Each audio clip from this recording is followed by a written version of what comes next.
fastest show in sports. I see where a number of the WNBA players are now saying, pay us what we're worth. Pay us what we deserve. You're a junior league. You're still supported by the NBA. The NBA still basically keeps it afloat.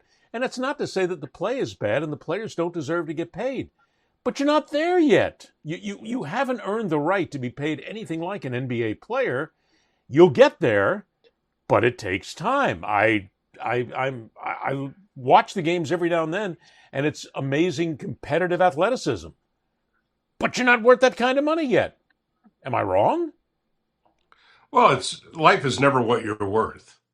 It's only what you can negotiate. Right. I mean, if Bob next door to you, in the cubicle next to you, has been with the company the same amount of time, does the same amount of work, is the same amount of productive as you, and makes 3 times the amount of money as you, it's just because Bob can negotiate a better deal. So it's up to you to go negotiate a better deal. And for the WNBA players, they can go on strike if they want, and we'll find out how much they're able to negotiate. Not what they're worth, what they're able to negotiate. They just need a better union. And so if they get one, then they may get paid more. But in the interim, don't complain about it, and don't wear T-shirts that say that you're owed something. Nobody owes anybody anything. That's the biggest part of it. The league doesn't owe you anything at this point. No. You owe what you get what you can in every You get situation. what you can negotiate. Right. But it still takes time. And well, don't we always say, Ed, that there are players who get contracts, you go, how the hell does player A get a $100 million contract? Well, he was able to negotiate it. Yes. He said, well, he sucks. Well, that doesn't matter whether he sucks or not. Ronald Acuna Jr. makes $17 million a year. I can tell you right now, he negotiated a long-term deal that benefited him, 6 years ago, which is fine, but it doesn't benefit him now. I mean, he's obviously, if he's healthy, he's worth Shohei Ohtani or Judge money, but that's not what he negotiated. What do you want me to tell you? Well, but that's the difference, too, with those players saying that we deserve something. Yeah, you deserve to be paid well. Look, I mean, I'm one of those guys that has always said, I don't begrudge anybody who makes hundreds of millions and tens of millions, whatever it is. If you can get it, make it. It's like in broadcasting, sports, doesn't make a difference what it is. If you can get that kind of money, get it. Life is short. Don't bother to sit around waiting about what you could get. But you're right. Negotiate it, work at it. The WNBA players want to be paid better. Get a better union. Get a better leverage system working. Create what you have. Make it something that is completely indispensable in sports that people will absolutely want to see at any given time, and then you can make more money. I mean, right now, yeah, they get great crowds in many of these WNBA games, but you're not... Look, when we talk about the major sports in America, we talk about baseball, football, basketball, hockey, soccer, maybe golf, maybe still NASCAR, but the WNBA does not come into that discussion yet because they're not there. And guess what? I saw one WNBA player, and I cannot think of her name. And she said, I get paid about $76,000 a year. And I'm thankful for it because I couldn't make that kind of money anywhere else playing basketball. She understands that it takes time. And I wish they would think twice about becoming overly militant. But then again, you and I both know that this whole conversation will be whitewashed by people who will say, a couple of old white guys sitting here talking about female basketball players.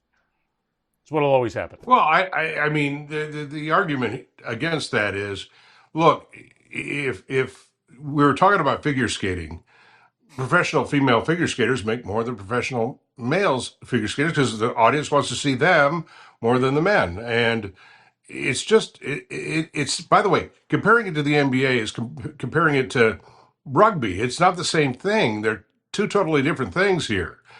I mean, it's not the quality of the game. It's just the quality of now they have a new television contract coming up. So good, renegotiate. Oh, look, I'd be thrilled for the WNBA players to be making, Caitlin Clark signs a, 5-year, $40 million deal. I mean, for her. Besides, she's already making about $8 million a year in endorsements anyway. So, I mean, she's not hurting. and neither is Angel Reese for that matter. When she comes out and says, "I make 76,000," I'm like, "No, you don't. I mean, you You got a made shoe a lot deal." more. Yeah, so don't pull my chain on that one. So look, it's only what you're worth. WNBA players make less than women's tennis players at the top. They make less than women's golfers. What do you want me to say? This is an apt comparison, probably more apt than it is to the NBA, if for no other reason that the WNBA isn't the NBA. It's a totally different league. It's a different game.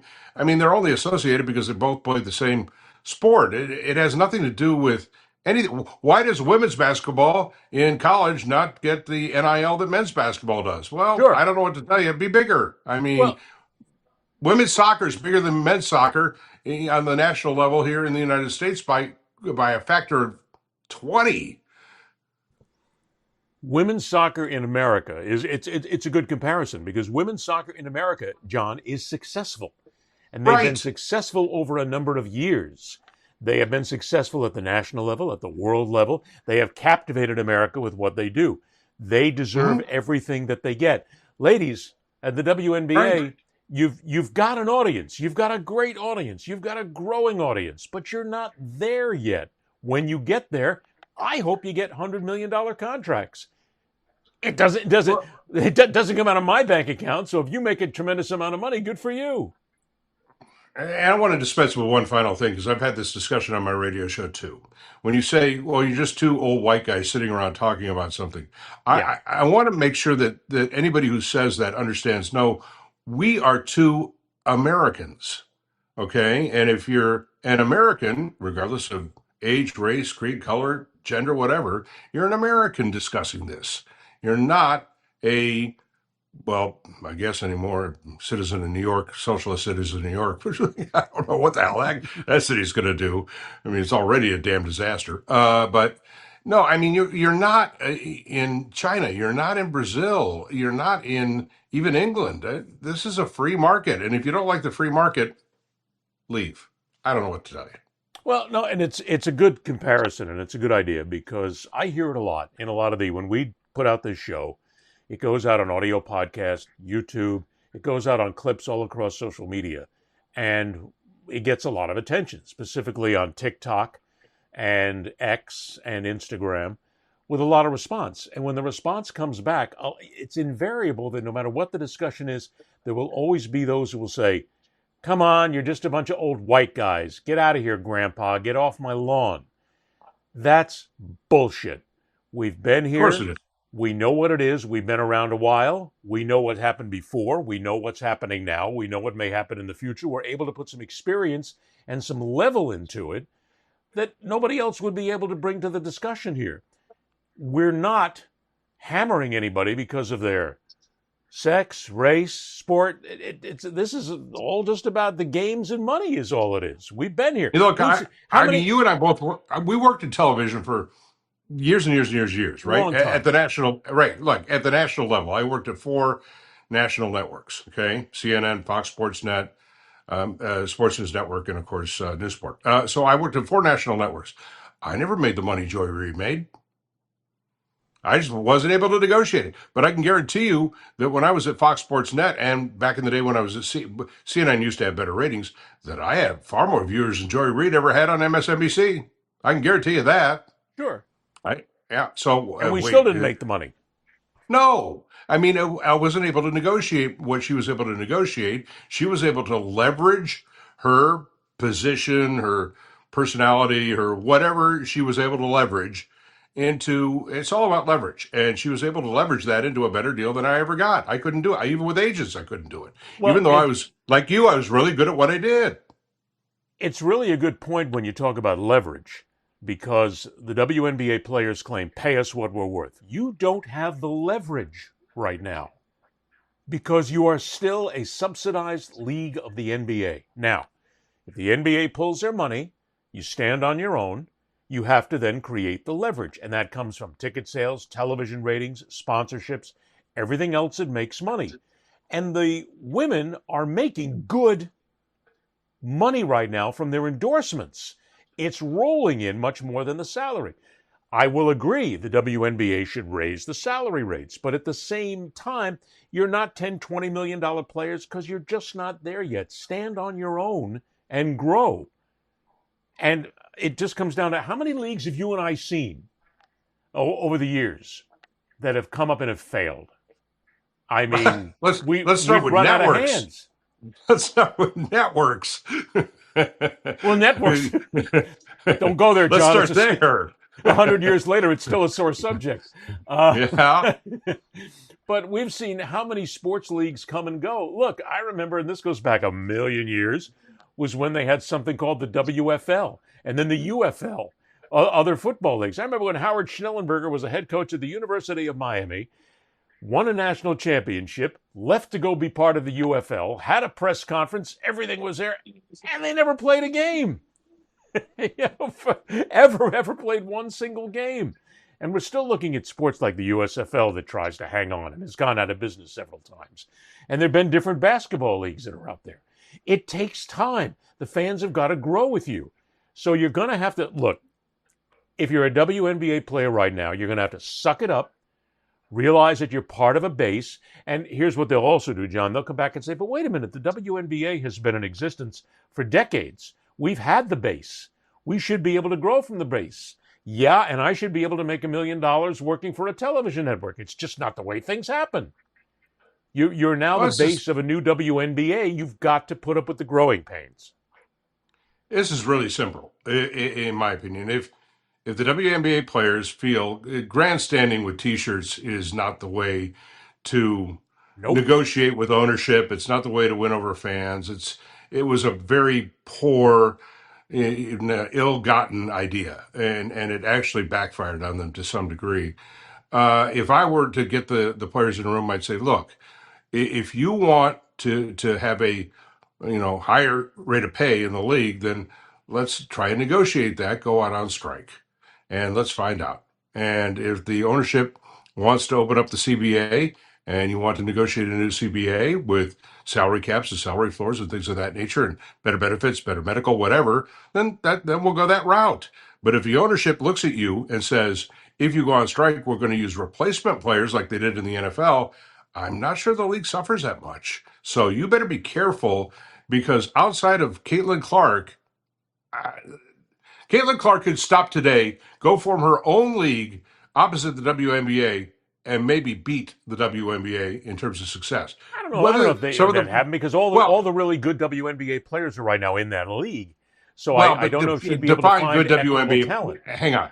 Define good WNBA players. I mean, go watch that All-Star game and watch the fact that some of them can't even shoot.